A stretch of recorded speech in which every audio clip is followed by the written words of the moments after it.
Y voy a hablar de Saigón, como ya ha dicho Pilar. No sé si Vietnam es uno de mis países favoritos, pero desde luego fascinante es. Y la propuesta que hago es de hablar de Saigón desde las inteligencias múltiples, ¿no? Un concepto de psicología de los años 80, dado que estamos pensando en Smart Cities, ¿no? La inteligencia, de qué manera se puede concebir también de formas múltiples. Saigón, bueno, es famosa por haber estado bajo dominio colonial por parte de los franceses cuando formaba parte de Indochina. De hecho, era una de las ciudades primeras bajo dominio francés, era la capital de Cochinchina y Cochinchina es una de las imágenes, o sea, una de las palabras que vemos en estos dos sellos editados en Francia en 1950, y es bastante interesante porque ya en los años 50 hay, por una parte, un movimiento de resistencia anticolonial en Vietnam bien conocido, y también en Vietnam misma están editando sellos. No hace falta que Francia edite los sellos para Vietnam, pero esto se hizo y nos daría que pensar por qué deciden en 1950 poner la imagen de que Francia ha aportado a esta región del sudeste asiático enormes yates, enormes puertos. Sí, por supuesto, también admira los templos, las personas étnicas y, desde luego, esa ciudad que vemos en un mapa ahí, si no recuerdo mal la fecha de ese mapa, es de 1815, se amplía enormemente. Anda, muchas gracias. La propuesta que quiero hacer es qué pasa desde ese momento en el que es una ciudad colonial, la que tendríamos, digamos, en blanco y negro, a lo que pasa en la época más cercana a nosotros. Saigón deviene ciudad Ho Chi Minh, habitualmente la encontraréis bajo las siglas, ¿no? HCMC en inglés. Y en ese momento no solo pasamos al color, sino que pasamos también a una velocidad de vértigo. Y me interesa pensar, para hacer esta reflexión sobre las Smart Cities, no tanto en cómo un proyecto colonizador puede haber hecho un trabajo muy inteligente de organización del espacio urbano, de proyectos de infraestructura muy necesarios, porque todo eso existió. Gustave Eiffel tuvo desde antes incluso de que hubiese un proyecto colonizador creado y diseñado por urbanistas, un estudio que se dedicaba pues, a crear puentes, ferrocarriles, líneas ferroviarias, perdón, en Saigón. Sin embargo, si nos acercamos en el tiempo, tenemos un problema. ¿Qué pasa con los países, con las comunidades, con los lugares donde la colonización ha dejado una impronta, ha dejado, digamos, una inteligencia en la estructura urbana, pero esas ciudades se transforman brutalmente? Y el caso de Ciudad Ho Chi Minh o de Saigón es el que me interesa. Tiene ahora mismo esta ciudad 321 años y no voy a ir a la parte ancestral de sus orígenes. Lo que me interesa es conocer un poco esta parte de la inteligencia de la ciudad, de ciudad a megaciudad, porque realmente una ciudad que tiene posiblemente ya cerca de 10 millones de habitantes ya sobrepasa la idea de ciudad. Y la propuesta que hago para pensar una Smart City es, primero de todo, no soy urbanista, no soy arquitecta, soy historiadora del arte, y para estudiar Vietnam hay que estudiar bastantes ciencias sociales, además de arte. Entonces, desde ese punto de vista, me interesa no tanto cómo se construyen proyectos para que haya un metro, que abrirá el año que viene en Vietnam, el primer metro, por ejemplo, sino que me interesa la gente. Porque una ciudad son las personas que viven en esa ciudad y que hacen que esa ciudad tenga unas dinámicas diferentes a las que pueden o no responder los poderes políticos, los poderes, digamos, que hacen planes urbanísticos.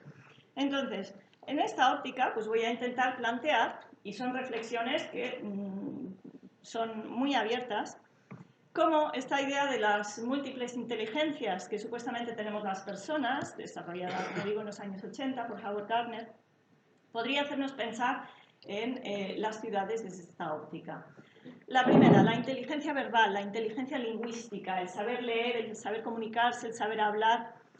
Solo he traído una foto que me parece bellísima. Las calles de Vietnam están rebosantes de motocicletas y lo que ahí tenéis es un padre que en plena conducción, en estos viajes que son larguísimos, porque los viajes en moto, pues para cruzar una ciudad tan grande son de a lo mejor media hora, 40 minutos, por no decir 2 horas, y si es la estación de las lluvias ya no digo nada.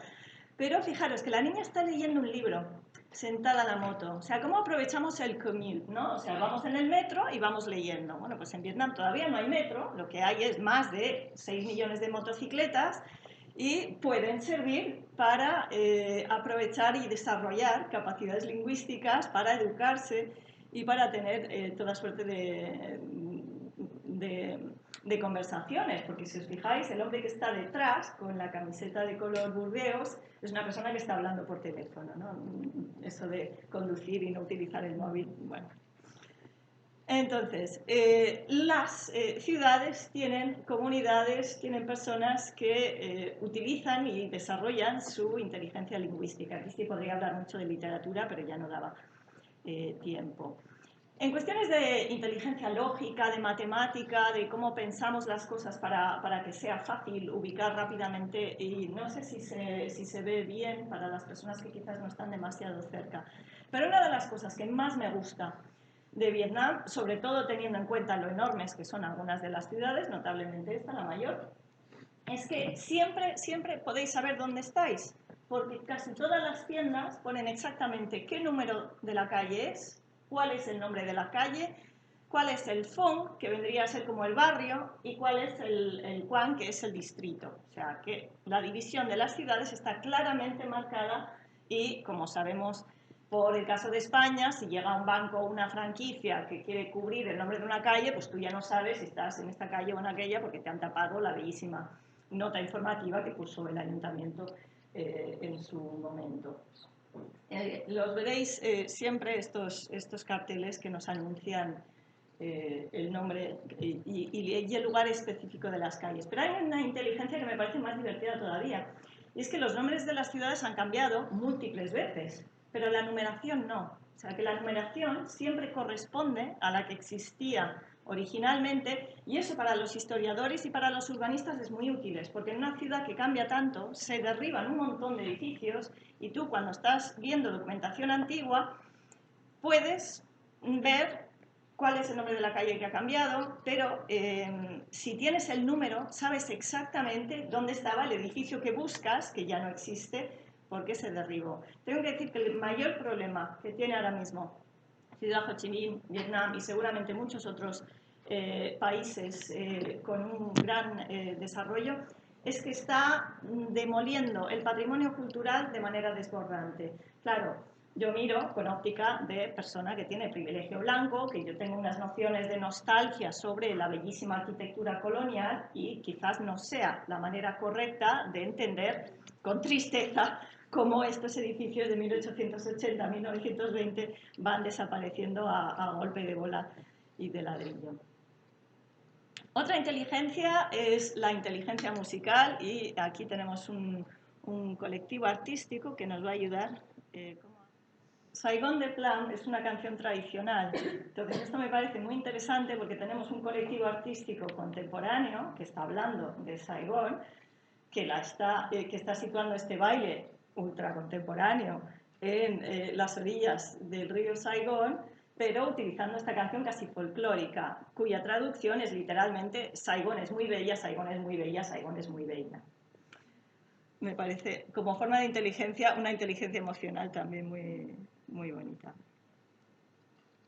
Ahora sí, vale, estamos llegando con éxito a... Efectivamente, esto es. Bueno, pues inteligencia musical, inteligencia oral, de eso hay mucho. La inteligencia espacial, ¿qué sucede cuando tienes una ciudad con enormes divisiones entre ricos y pobres? Esta segregación que está sucediendo en muchísimos sitios en Vietnam es muy visual, muy aparente, porque como podéis ver hay unos edificios que son absolutamente monumentales. No sé si percibís la escala en el edificio que hay aquí. es absolutamente gigantesco comparado con el barco, que es del tamaño de una casa normal. Y por otra parte, tenemos mansiones como estas que se alquilan por unos $5.000 al mes.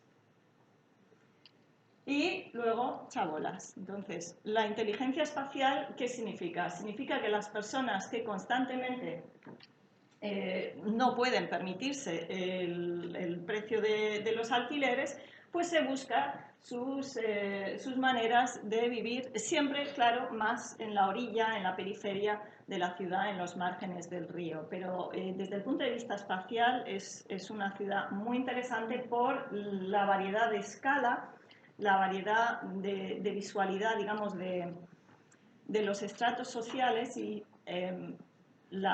sobre todo la velocidad infinita con la que esto está creciendo. Voy a rapidito. Una de las que más me ha interesado, me parece más bonita, es la inteligencia existencial, ¿no? ¿Qué hago, no? Pienso, luego existo, soy inteligente, luego existo, creo, luego existo. La imagen que vemos es del templo Fungsong, que es de principios del 1800, el año exacto no se puede saber, pero es uno de los más antiguos, y es que la comunidad china empezó a llegar a Saigón allá por el siglo XVII ya, y sigue existiendo ahí, y siguen naturalmente las personas llevando sus negocios, comprando su nueva tecnología, al tiempo que mantienen vivas las tradiciones espirituales antiguas. Pero hay otra manera de entender la inteligencia existencial, sobre todo desde el punto de vista del pueblo llano, ¿no? Que es esto que llamamos la memoria que está encarnada en la ciudad, estos recorridos urbanos alternativos que ahora, por ejemplo, se empiezan a hacer por Madrid para que pensemos las ciudades, por ejemplo, esta en la que estamos, desde ópticas que no son las de los grandes arquitectos. Pues esta obra del pintor Nguyen Thanh Nhuc nos propone una reflexión sobre una memoria muy cotidiana que él tiene respecto a su madre. Cuando él era niño, su madre llegaba por la calle, el entorno urbano, con esta bicicletita, y como la bicicletita estaba viejita, pues se ve que él oía el chic, chic, chic de las ruedas un poco envejecidas y oxidadas, y nada, venía a saludar a su madre después de la compra y estas ideas. Entonces, que la ciudad esté viva, que esté viva en los ruidos y en la memoria, me parece muy importante para la existencia, o sea, el existencialismo de lo que es el tejido social, la inteligencia, digamos, del tejido social. Esta es una imagen en la que el dibujo tiene a un motorista y detrás la torre más alta de Saigón, que es la Vitexco Tower, y es interesante que esto esté pintado sobre una madera vieja, etcétera, pero voy a ir rapidito. Quisiera que nos tomemos un minutillo para ver esta obra, este vídeo. En todo caso, lo que estáis viendo es una filmación real hecha con una cámara, con una lente que se llama tilt shift y que hace que parezca todo de juguete. Esa es la Catedral de Notre Dame, así la han llamado, hecha con ladrillos que se llevaron a Saigón desde Marsella, en Francia. Pero la inteligencia que me gustaría que admiráramos es la inteligencia del movimiento y sobre todo esta efervescencia constante de la ciudad, y como nosotros bien sabemos, cuando vamos encaminados por los abundantes pasillos del metro, los poblados pasillos del metro, perdón, se sortean bastante bien. Y aquel es el río donde antes hemos visto un edificio de escala monumental.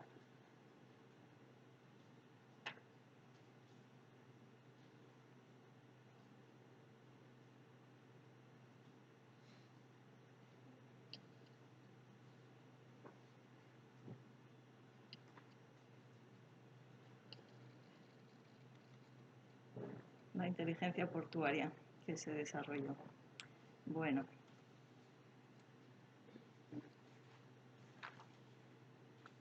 Ahora sí, vale.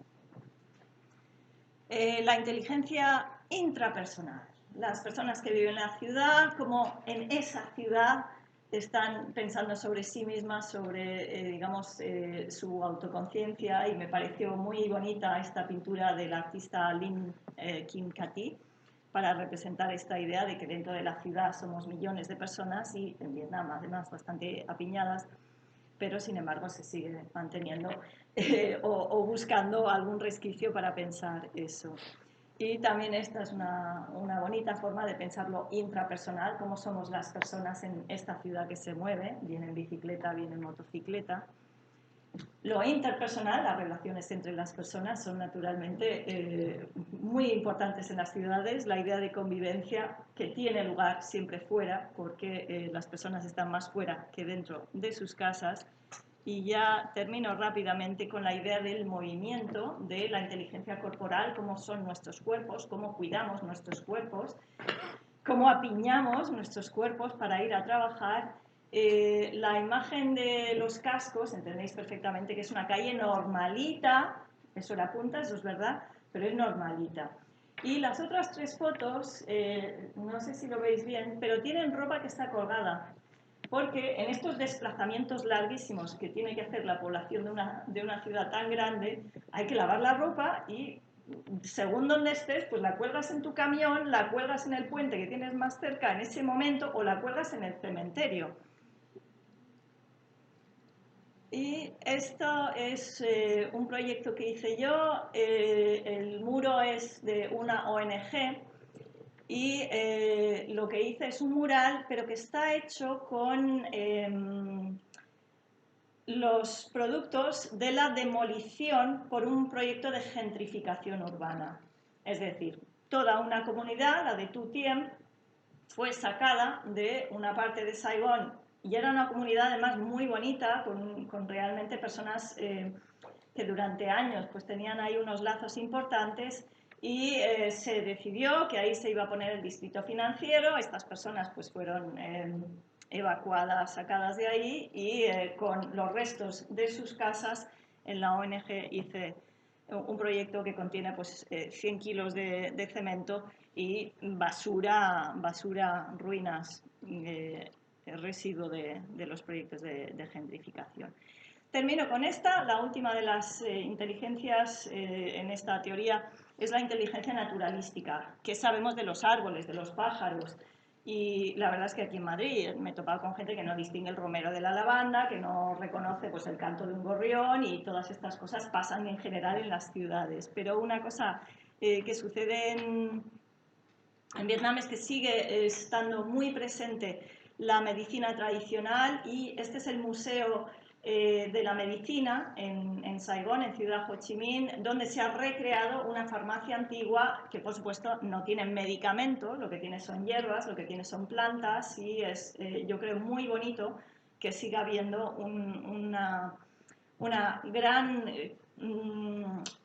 ¿cómo decir? Creencia me suena un poco mal, no me sale otra palabra en estos momentos, tendré que dejarlo en creencia, pero digamos un uso, sí, una confianza en que la naturaleza, por mucho que podamos en la ciudad no tenerla muy cerca, nos puede ayudar. Y yo ahí termino, siento haber demorado un poquito la presentación de David, pero os doy las gracias.